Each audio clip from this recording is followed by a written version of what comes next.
আসসালামু আলাইকুম। সংবাদে আপনাদের সবাইকে স্বাগত জানাচ্ছি। আমি ফিরোজ তোহা। শুরুতেই আরবে কেবলস সংবাদ শিরোনাম। বাংলাদেশের সর্বশেষ গুরুত্বপূর্ণ আপডেট সংবাদে আপনাকে স্বাগত। শুরুতেই সংবাদ শিরোনাম, পরে বিস্তারিত। শুরুতেই জানাবো, অস্ত্র মাদকসহ যৌথ বাহিনীর হাতে আটকের পর যুবদল নেতা বহিষ্কার। সিলেটে যৌথ বাহিনীর হাতে অস্ত্র মাদকসহ আটক হয় জেলা যুবদলের সাধারণ সম্পাদক ইমাদউদ্দিন আহমেদ চৌধুরীকে দল থেকে বহিষ্কার করেছে বিএনপি। আজ যুবদলের কেন্দ্রীয় নির্বাহী কমিটির সহদপ্তর সম্পাদক মিনহাজুল ইসলাম ভূঁইয়া স্বাক্ষরিত এক বিজ্ঞপ্তিতে সব তথ্য জানা গেছে। এরপর জানাবো, বরিশালে বিএনপির দুই গ্রুপের সংঘর্ষ, যুবদল কর্মীকে কুপিয়ে হত্যা। রোববার ২ মার্চ রাত ৮:৩০টার দিকে এই ঘটনা ঘটেছে বলে জানিয়েছেন কাউনিয়া থানার ওসি নাজমুল নিশাত। নিহত ওয়ার্ড যুবদলের কর্মী সুরজ গাজী ৩৫, কাউনিয়া হাউজিং এলাকার কাঞ্চন গাজীর ছেলে। তিনি বিএনপি নেতার হাতেই মৃত্যুবরণ করেছেন। এদিকে স্বৈরাচারী শাসন আমলে নৃশংসতা নথিভুক্তর উপর গুরুত্ব আরোপ প্রধান উপদেষ্টার। প্রধান উপদেষ্টা অধ্যাপক ড. মোহাম্মদ ইউনূস ক্ষমতাচ্যুত স্বৈরাচারী শাসক শেখ হাসিনার শাসনামলে সংগঠিত সকল নৃশংসতার সঠিক নথিভুক্তর উপর গুরুত্ব আরোপ করেছেন। এবারে জানাবো, গোপালগঞ্জে প্রযুক্তি বিশ্ববিদ্যালয়ের সাবেক ভিসি সহ ৪ জনের বিরুদ্ধে দুদকের মামলা। গোপালগঞ্জে বিজ্ঞান ও প্রযুক্তি বিশ্ববিদ্যালয়ের প্রশাসনিক কর্মকর্তা ও সেকশন অফিসার পদে নিয়ম বহির্ভূত নিয়োগ দেয় সাবেক ভিসি প্রফেসর ড. খন্দকার নাসির উদ্দিন সহ ৪ জনের বিরুদ্ধে মামলা দায়ের করেছে দুর্নীতি দমন কমিশন দুদক। এদিকে সারা বিশ্বের সঙ্গে রোজা ও ঈদ পালনের আহ্বান তারেক রহমানের। বিএনপির ভারপ্রাপ্ত চেয়ারম্যান তারেক রহমান বলেছেন, সারা বিশ্বের সঙ্গে বাংলাদেশের একযোগে রোজা ও ঈদ পালনের বিষয়ে চিন্তাভাবনা করার জন্য দেশের ওলামা মাশায়েখদের প্রতি আহ্বান জানিয়েছেন। রোববার ২ মার্চ রাজধানীর ইস্কাটনের লেডিস ক্লাবে আয়োজিত বিএনপির ইফতার মাহফিলে লন্ডন থেকে ভার্চুয়ালি যুক্ত হয়ে সব কথা বলেছেন তিনি। এবং সর্বশেষ জানাবো, যুদ্ধবিধ্বস্ত গাজায় ত্রাণ প্রবেশ বন্ধ করে দিয়েছে দখলদার ইসরায়েলির বাহিনী। চলতি বছরের ১৯ জানুয়ারি কার্যকর হওয়া গাজা ইসরায়েল যুদ্ধের মধ্যে যুদ্ধবিরতির প্রথম পর্যায়ের মেয়াদ শেষ হয়েছে শনিবার। দ্বিতীয় পর্যায়ে চুক্তির বিষয়টি এখনও সুরাহা হয়নি। এর ফলে গাজায় সব ধরনের ত্রাণ ও মানবিক সহায়তা প্রবেশ বন্ধ করে দিয়েছে ইহুদিবাদী ইসরায়েলের সেনাবাহিনী। প্রিয় দর্শক, এতক্ষণ শুনছিলেন সংবাদ শিরোনাম, এবারে বিস্তারিত।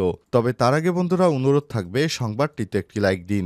এই চ্যানেলে আপনি নতুন হয়ে থাকলে আমাদের সংবাদটি দেখতে দেখতে চ্যানেলটি সাবস্ক্রাইব করে রাখুন। কমেন্ট করে বন্ধুরা আপনার মূল্যবান মতামত জানিয়ে দিন আপনি বিশ্বের কোন দেশ থেকে বা বাংলাদেশের কোন স্থান থেকে আমাদের এই সংবাদটি দেখছেন এবং শুনছেন।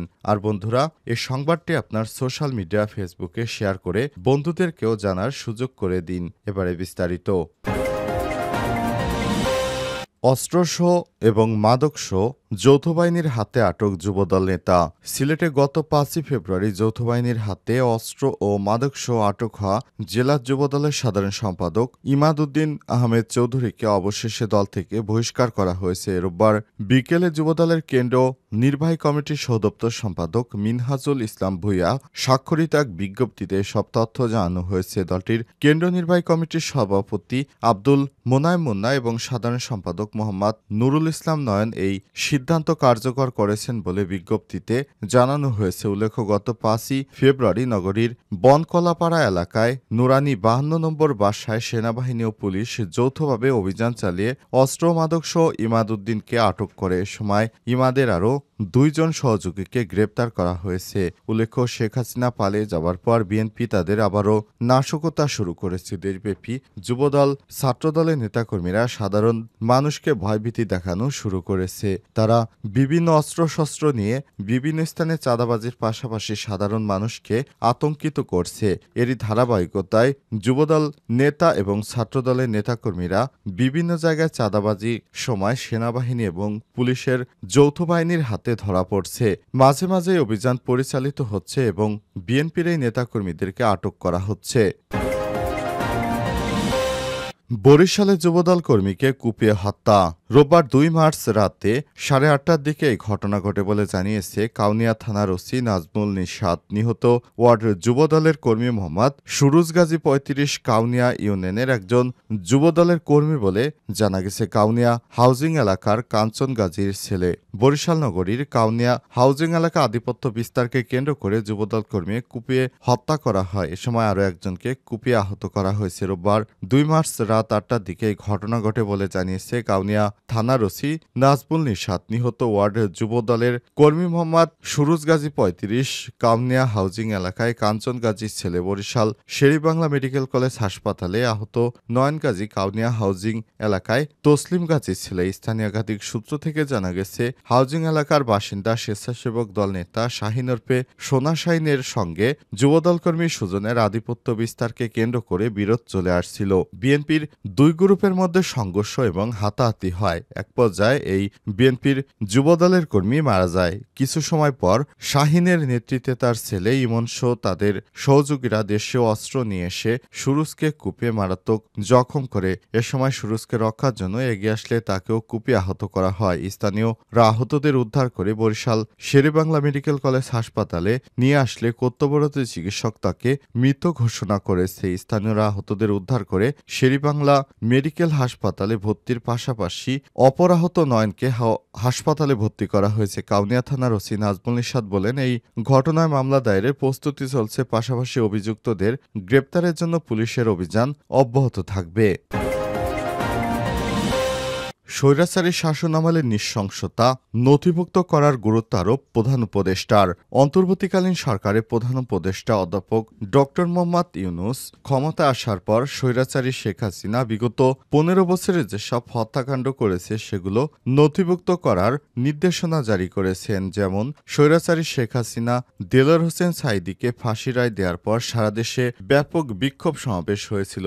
তখন নিরাপত্তারক্ষী বাহিনীর দ্বারা অনেকেই গুলিবিদ্ধ ও নির্যাতনের শিকার হয়েছিলেন। এই বিষয়গুলো নথিভুক্ত করা হবে। এছাড়াও শেখ হাসিনা নির্দেশে শাপলা চত্বরে হেফাজত ইসলামের নেতাকর্মীদের উপর সেদিন রাতে ব্যাপক ধ্বংসযোগ্য হামলা এবং রক্তাক্ত হয়ে ওঠে হুজুরদের রক্তে ঢাকার শাপলা চত্বর এলাকা। এই বিষয়টিকেও নথিভুক্ত করার নির্দেশনা দিয়েছেন অন্তর্বর্তীকালীন সরকারের প্রধান উপদেষ্টা অধ্যাপক ড মোহাম্মদ ইউনূস। তিনি জানিয়েছেন, একটি হত্যাকাণ্ড যেন বাদ না যায়। জুলাই অভ্যুত্থানের মাধ্যমে শেখ হাসিনা পালিয়ে গেছে, তবে শেখ হাসিনার কুকীর্তি জাতিসংঘের মাধ্যমে সারা বিশ্বকে জানিয়েছেন অন্তর্বর্তীকালীন সরকারের প্রধান উপদেষ্টা।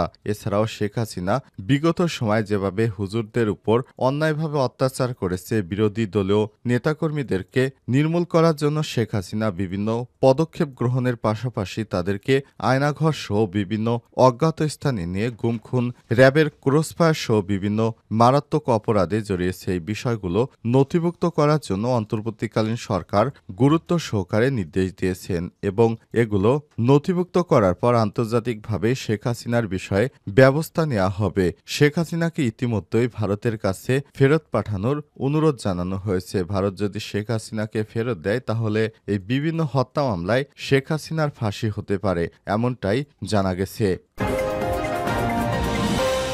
গোপালগঞ্জ প্রযুক্তি বিশ্ববিদ্যালয়ের সাবেক ভিসি সহ ৪ জনের বিরুদ্ধে দুদকের মামলা।